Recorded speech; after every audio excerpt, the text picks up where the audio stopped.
Radhika Gaur with the session number 10 of your chapter Improvement in Food Resources, and in this session we are going to discuss about poultry farming.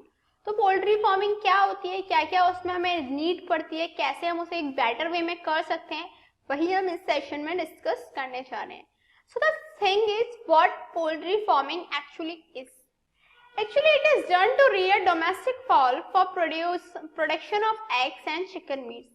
जो poultry farming है ये किस लिए की जाती है, ये जो हमारे डोमेस्टिक फॉल्स हैं उनको रियर करने के लिए की जाती है, उनको प्रोडक्शन करने के लिए की जाती है फॉर प्रोडक्शन ऑफ एग्स, ताकि एग्स का प्रोडक्शन बेटर वे में हो सके और जो चिकन मीट है वो भी हमें प्रॉपर मिल सके.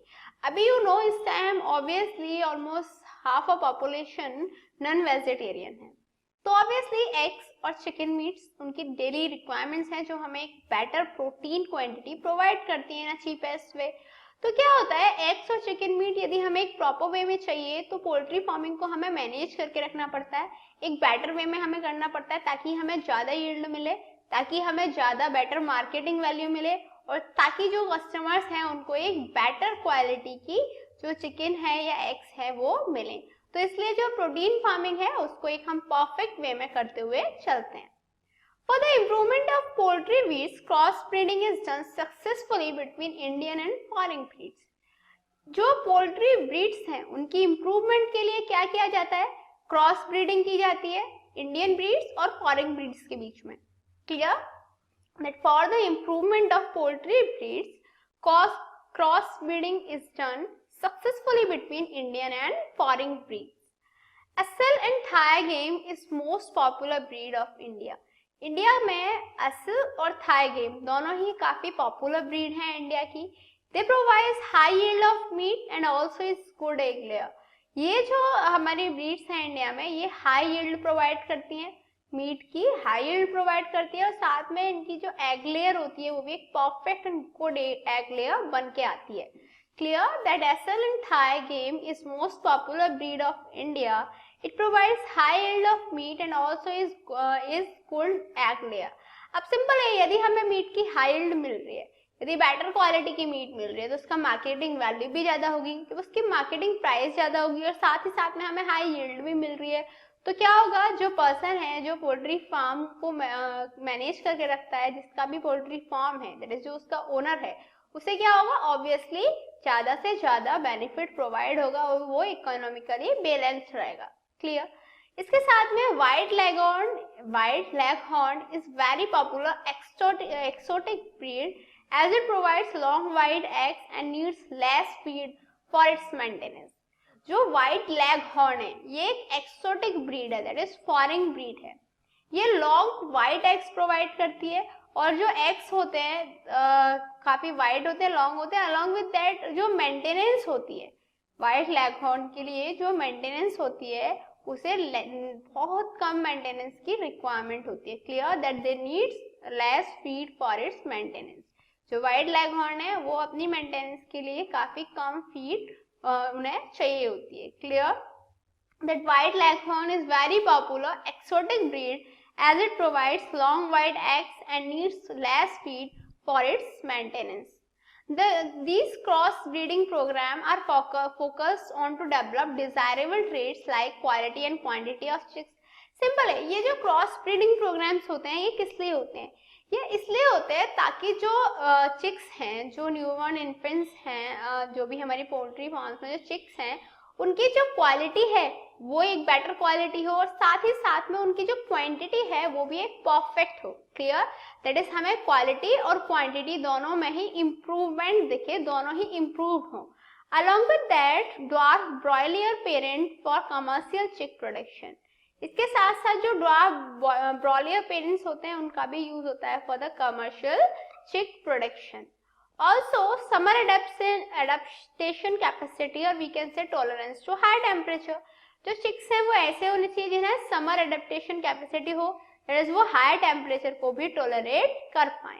ऑल्सो लो मेंटेनेंस रिक्वायरमेंट्स, और साथ ही साथ में क्या होना चाहिए, उनकी जो मेंटेनेंस है उसके लिए जो मेंटेनेंस की रिक्वायरमेंट्स है वो लो होनी चाहिए. Is that clear to you? Now talking about that the reduction in size of egg laying words with ability to utilize more fibrous cheaper diets formulated using by agriculture byproducts. यदि जो size है x का उसमें reduction है, clear, laying word with ability to utilize more fibrous cheaper diets formulated using agriculture by products, तो agriculture by products का use करके जो बर्ड है उसकी जो एबिलिटी है फाइबरस चीपर डाइट्स को यूटिलाइज करने की, उसे मैनेज करके भी रखना हमें चलना पड़ता है. Clear that the reduction in the size of egg laying birds with ability to utilize more fibrous cheaper diets formulated using agriculture by products. अब इसके बाद आता है हमारा egg and broiler production for poultry. Poultry के लिए जो egg and broiler production होता है उसे कैसे मैनेज करके रखना होता है.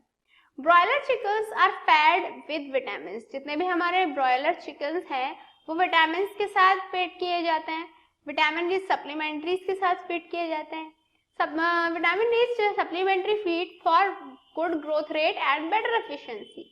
ऐसा इसलिए होता है ताकि उनका जो ग्रोथ रेट है वो एक बेटर ग्रोथ रेट हो, साथ ही साथ में उन्हें एक बेटर फीड एफिशिएंसी प्रोवाइडेड रहे. Clear that broiler chickens are fed with vitamin rich supplementary feed for good growth rate and better feed efficiency.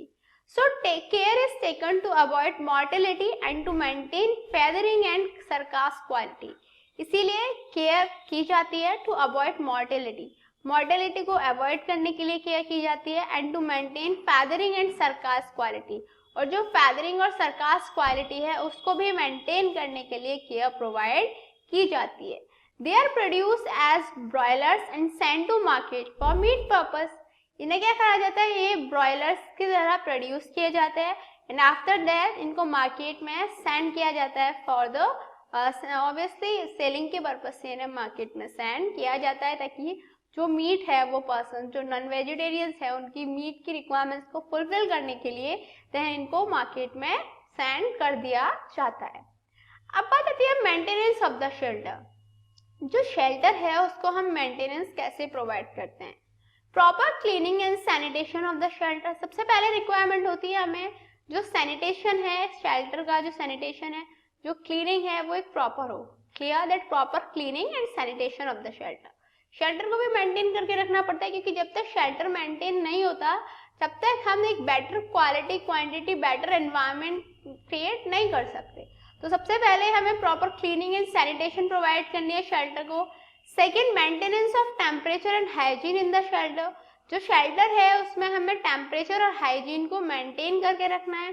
Then proper ventilation. उसके बाद हमें क्या करना है, एक प्रॉपर वेंटिलेशन प्रोवाइड करना है.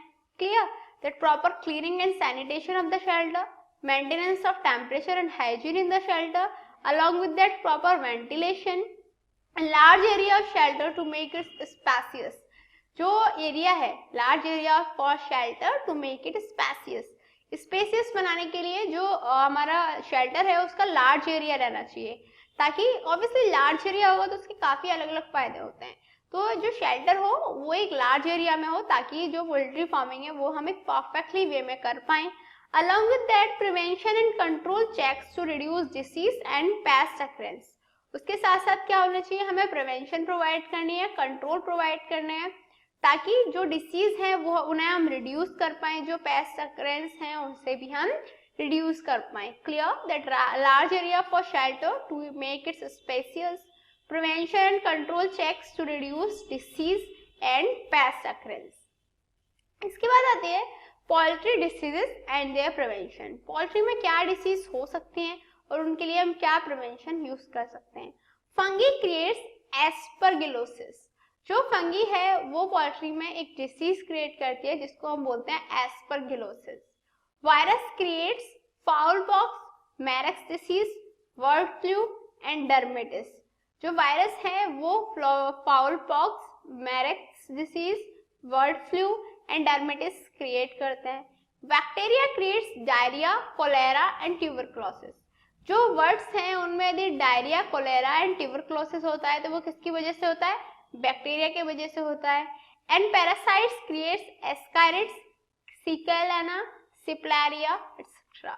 जो पैरासाइट्स हैं वो एस्कारिड, सिकेलेना और सिप्लारिया जैसी डिसीज को क्रिएट कर सकते हैं. They also suffer from nutritional deficiency diseases. जितने भी हमारे नॉर्मली जो हमारे पोल्ट्री रहती है उसमें जो न्यूट्रिशनल डेफिशिएंसी डिसीजेस हैं वो उससे भी सफर करते हैं. These diseases can be prevented by providing nutritional diet to poultry birds. In disease को हम कैसे प्रिवेंट कर सकते हैं? सिंपली है कि जो पोल्ट्री बर्ड्स हैं उनको हम क्या करें, उनको हम न्यूट्रिशनल डाइट प्रोवाइड करें. Proper cleaning and sanitation of the shelter. जो शेल्टर है उसकी प्रॉपर क्लीनिंग हो, उसको प्रॉपरली मैनेज करके रखा जाए, दैट इज उसकी सैनिटेशन को मैनेज करके रखा जाए. Spraying of disinfectants at regular intervals in the shelter. जो शेल्टर है वहां पे डिसइंफेक्टेंट्स का स्प्रे होते रहना चाहिए at the regular intervals. Clear? समझ में आया? First, providing nutritional diet to the poultry bird. Second, proper cleaning and sanitation of the shelter. Third, spraying of disinfectants at regular intervals in the shelter, and then vaccination of poultry birds can prevent the occurrence of disease. जो poultry birds हैं उनको vaccination कराया जाए ताकि वो जो vaccination उनको disease की अकरेंस से प्रिवेंट करके रखेगा. Along with that, loss of poultry during an outbreak of disease can also be reduced by proper vaccination. जो पोल्ट्री में लॉस होता है during an outbreak of disease, disease के किसी भी आउटब्रेक के टाइम पे यदि पोल्ट्री में कोई लॉस हो रहा है, so that can also be reduce by proper vaccination. उसे भी हम एक प्रॉपर वैक्सीनेशन के थ्रू रिड्यूस कर सकते हैं. दैट इज जो वैक्सीनेशन है यदि हम वो पोल्ट्री बर्ड्स को देंगे तो ऑब्वियसली जो डिसीज की अक्रेंस है उनको वो प्रिवेंट कर पाएंगे. So what did we learn today? आज हमने क्या स्टडी करा? आज हमने पोल्ट्री फार्मिंग के बारे में स्टडी किया. हमने स्टडी किया क्या क्या रिक्वायरमेंट्स होती हैं और किस तरीके से हम बेटर वे में उसे मैनेज कर सकते हैं. कैसे और क्या क्या ब्रीड्स होते हैं इंडिया में, क्या उन्हें डिसीज हो सकते हैं, कैसे हम डिसीज से प्रिवेंट कर सकते हैं, क्या उनके अफेक्ट्स हो सकते हैं, ये सभी हमने इस सेशन में स्टडी किया. In next session we are gonna discuss more about this chapter. Till then, good luck.